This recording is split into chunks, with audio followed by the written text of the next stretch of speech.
Assalamualaikum warahmatullahi wabarakatuh. Selamat datang di podcast Basa Bisa Bukan Basa Basi bersama saya Nurul Fauzia. Dan hari ini kita kedatangan tamu yang spesial nih. Ada guru dari PPLG atau Perangkat Lunak, Perkembangan Perangkat Lunak dan Game ya Pak? Ya, Ya betul. pengembangan perangkat Perangkat lunak Lunak dan dan game. Game. Oke. Sebelumnya mungkin Pak karena kita juga baru ketemu Ya, dan mungkin yang nonton juga ada yang belum kenal, Bapak boleh perkenalan dulu? boleh, boleh. Silahkan Pak. Perkenalkan, nama saya Aldi Ekananda Abdurrahman, sebagai pengajar di PPLG. Ya, kalau boleh tahu alamatnya di mana Pak? Tinggal di mana sekarang? Kalau alamat Hah? banyak. Ya. Hah? Banyak? Kalau Berpindah-pindah? kalau domisili Hah? sebenarnya itu kalau KTP-nya itu di Karangmulya, Padaherang. Pada Ya Herang, betul. ya. Tapi kalau sekarang tinggalnya itu di Tunggilis, Kalipucang. Kenapa nih Pak kalau boleh tahu? Mungkin karena orang tua gitu. Jadi Iya, iya, kebetulan iya. kalau di Karangmulya itu Mm-mm, ibu, mm-mm. nah kalau di Tunggilis itu ayah. Ayah, Gitu. Jadi sekarang tinggalnya di tempat ayah. di tempat ayah. Berarti sekarang di Tunggilis ya Pak? Ya betul. Ya, status kalau boleh tahu sudah menikah? Oh, status sudah menikah, punya Menikah. anak satu, Istri? istri Satu. satu. Alhamdulillah ya. Eh, Bapak di sini sebagai guru PPLG di Betul. bidang apa Pak kalau boleh tahu? Kebetulan kalau ngajarnya secara umumnya gitu kan, Mm-mm. secara umumnya itu pemrograman webnya gitu. Iya, Pemrograman web. iya betul. Di SMK ini dari kapan nih Pak mulai ngajarnya? Oh ya, dulu kalau tidak salah sekitar tahun 2008-an ya. Oh, Waktu 2008. PPLG angkatan pertama kelas 12. Iya Ya iya itu iya. ya kan kebetulan dulu itu baru Pak Yasin saja. Nah, Iya. kemudian SMK eh, menerima guru gitu kan. Nah, saya dan Bu Siti. Jadi 3 orang saat itu 2008 itu. Belum Angkatan pertama. angkatan pertama ya. Iya, Berarti betul. udah cukup lama juga ya, Pak? Ya mungkin sekitar Sekitar 15 tahun ya. ya 15 tahunan. Tapi sebelumnya nih, Pak, kira-kira motivasi Bapak pengen menjadi guru itu apa sih, Pak? Dulunya gitu. Kenapa pengen jadi guru? Kenapa nggak jadi dokter gitu atau jadi polisi gitu?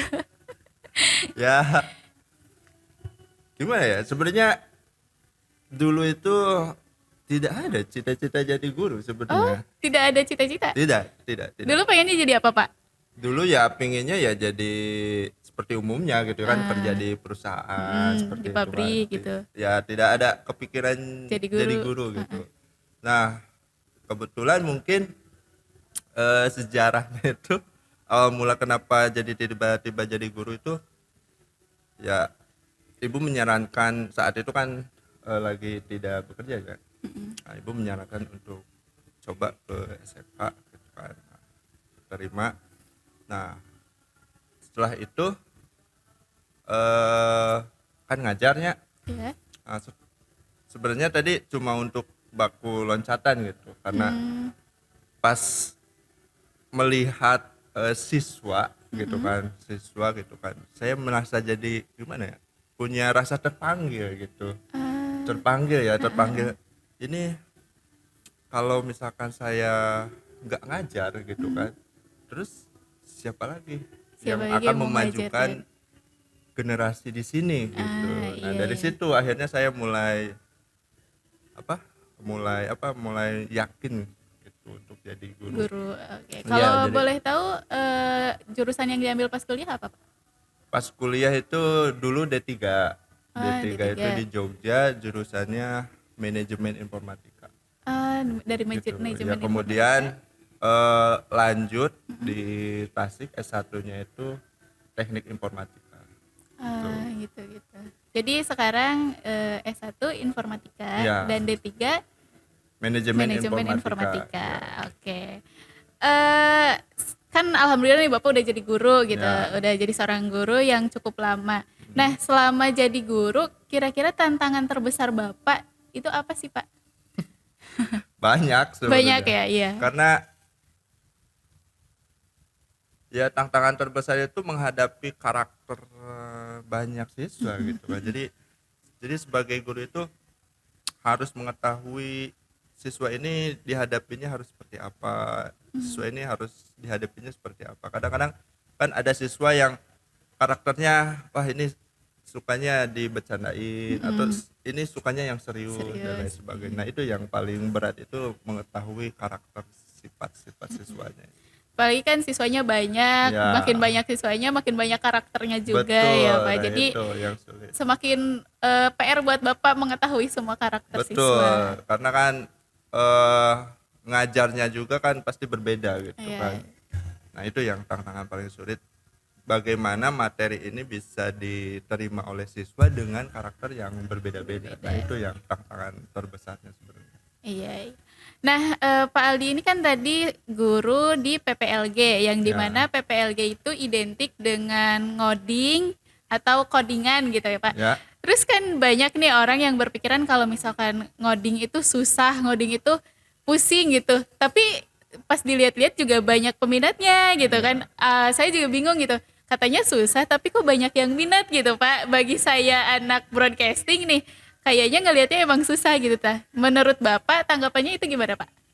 Ya, kalau ngoding itu gimana ya? Sebenarnya gampang-gampang susah. Gampang-gampang susah. Ya. Jadi dibilang susah enggak, dibilang gampang juga enggak terlalu sih. Ya sebenarnya seperti bermain game aja sih gitu. Jadi Oh, heeh. iya, karena kita ingin membuat sesuatu Iya. kan kita punya tujuan lah gitu. Karena biar tujuan itu seperti apa ya dituliskan dengan kode-kode itu.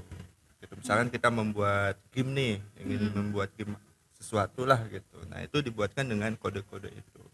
Jadi ketika ya apa ya? Jadi ketika misalkan udah berhasil gitu ya, jadi keasikan tersendiri lah. Kepuasan tersendiri gitu. Ya. Kepuasan tersendiri. Nah, itu. Terus menurut Bapak kenapa peminatnya banyak gitu? Karena mungkin potensinya besar gitu di masa yang akan datang. Karena sekarang kan udah dunianya industri 4 ya, keempat ya, generasi Iya. keempat gitu. Jadi serba teknologi gitu. Jadi secara tidak langsung programmer ya pasti dibutuhkan. Karena saya melihat itu lowongan-lowongan pekerjaan gitu kan, rata-rata itu jadi programmer, cuma SDM-nya itu yang kurang gitu. Jadi dari situ mengikuti perkembangan zaman juga. Iya, betul. Jadi banyak peminatnya ya Iya, Pak. betul. Nah kan di PPLG ini ada banyak gurunya juga. Terus tadi juga Bapak di bidang pemrograman web. Betul. Nah, terus tadi kan banyak nih karakter-karakter seorang. Biasanya Bapak menggunakan metode pembelajaran apa nih buat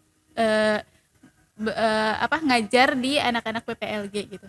Ya, kalau metode sih, metode ngajarnya itu ya biasa saja sih, tapi lebih ke si anak ini biar menyenangkan itu mencari materi yang membuat anak misalkan membuat game gitu kan. Nah, jadi membuat game mulai dari membuat game sederhana. Nah, seperti itu metodenya. Jadi kemudian coba praktekkan membuat game A, B, misalkan game dadu ataupun game tijah ya. Sweet. Nah, itu kan sweet ya.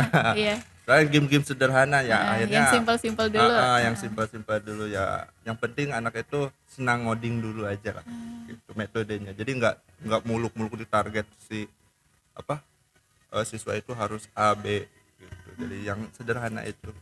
Jadi pelan-pelan dulu ya. Ya, Pak. jadi senang aja dulu dengan kode program. Oke. Terus kalau misalkan banyak siswa yang dari segi pembelajarannya mungkin susah atau mungkin bisa dibilang bandel gitu ya, nggak ngumpulin tugas atau misalkan pas lagi pembelajaran ada yang nyeleneh sendiri, itu biasanya Bapak nanggapinnya gimana sih Pak? dan nanggapinnya ya cuma ya disenyumin aja sih sebenarnya. Disenyumin aja. Disenyumin aja ya. Iya, disenyumin aja. Paling cuma diberi arahan aja sih. Gak ada hukuman gitu. Kalau hukuman sih enggak, karena Ah, saya pun tidak suka dihukum. Dia lebih suka dimotivasi gitu dan diarahkan. Saya tidak senang untuk menghukum. jadi anak-anaknya juga diarahkan aja. Iya, betul, diarahkan dan dimotivasi. Ya sebenarnya mereka yang apa? Yang seperti malas-malasan, yang bandel itu sebenarnya butuh motivasi sebenarnya, bukan hukuman. Iya karena kadang kalau misalkan kita hukum atau misalkan dimarahin gitu, Ya. malah semakin Nah, menjadi-jadi ya, Pak. betul. Ya, Iya. karena kan kita tidak tahu kan kondisi kenapa sih jadi malas-malasannya, bisa jadi faktor mereka ada masalah di luar, di rumahnya, keluarganya dan lain sebagainya. Nah, yang mereka butuhkan ya berarti ya motivasi kan, bukan hukuman. Kalau Iya. hukuman malah mereka jadi ngedrop. Iya, benar-benar. Iya, jadi itu ya. Jadi kalau misalkan anak-anak yang susah untuk rajin belajar atau agak bandel gitu, mungkin ya butuh motivasi aja sebenarnya. Nah, untuk harapan nih Pak, harapan Bapak ke depannya menjadi seorang guru atau mungkin harapan guru-guru yang di SMK atau mungkin seluruh Indonesia gitu, harapannya buat guru-guru ini seperti apa Pak? Ya kalau saya harapannya itu guru-guru tetap semangat gitu ya, apapun yang terjadi, karena bagaimanapun itu guru-guru adalah garda pertama untuk generasi berikutnya. Jadi tanpa guru ya generasi berikutnya ya akan sia-sia gitu. Jadi Iya, betul.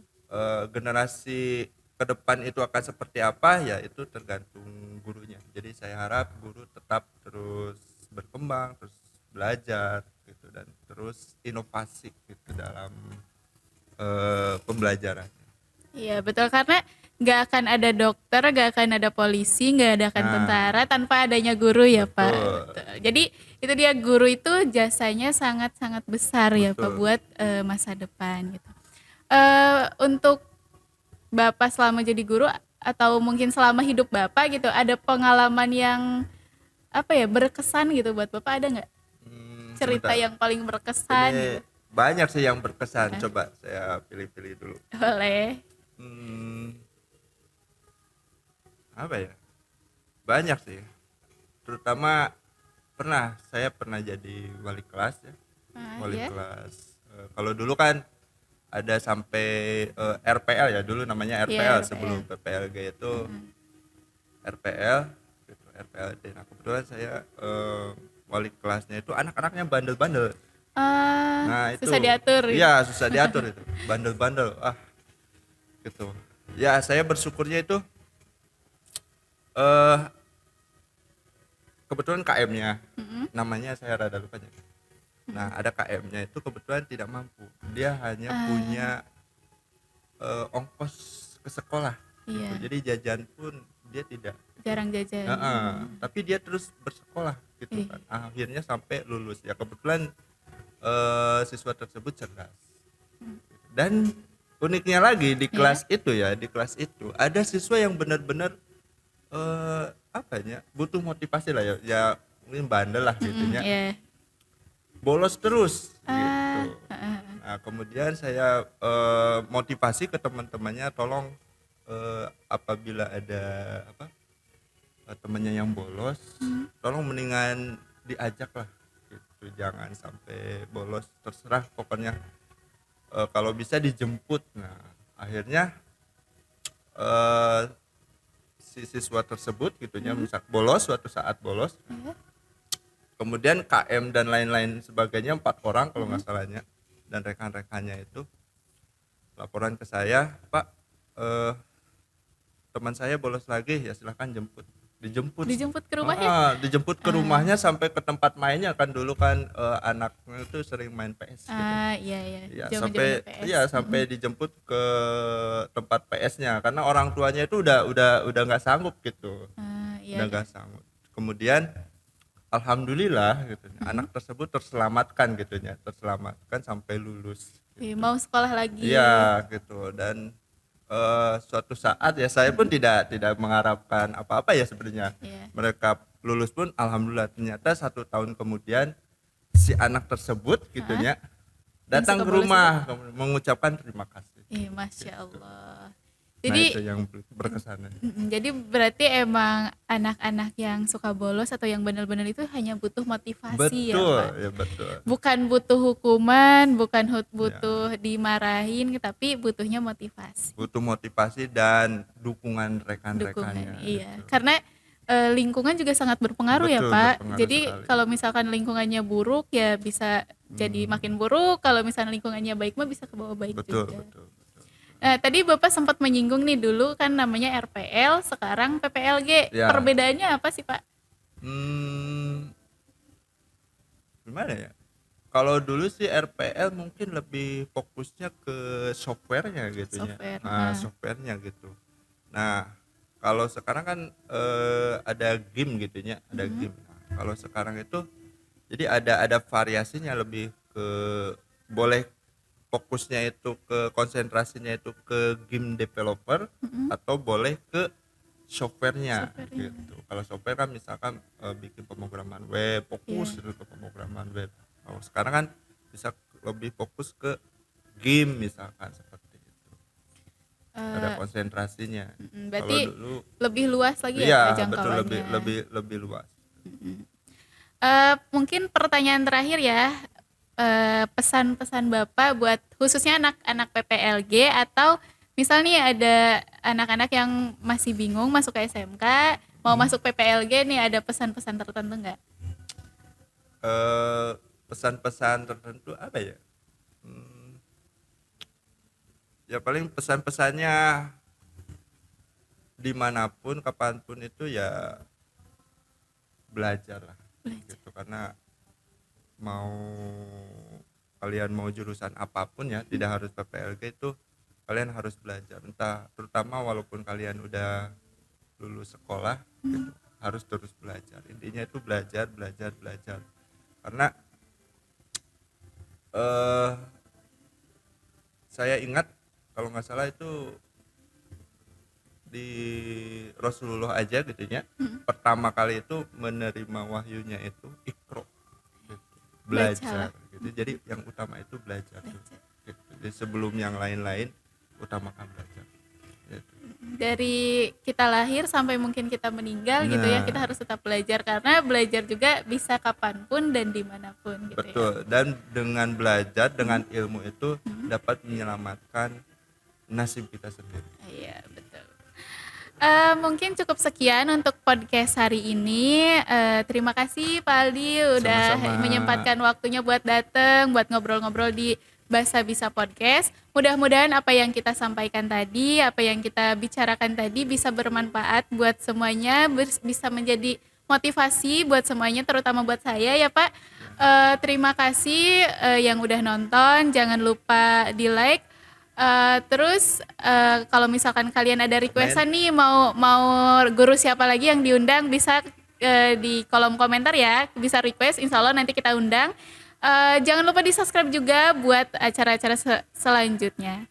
Terima kasih untuk semuanya dan mohon maaf apabila masih banyak salah-salahnya. Assalamualaikum warahmatullahi wabarakatuh and bye-bye.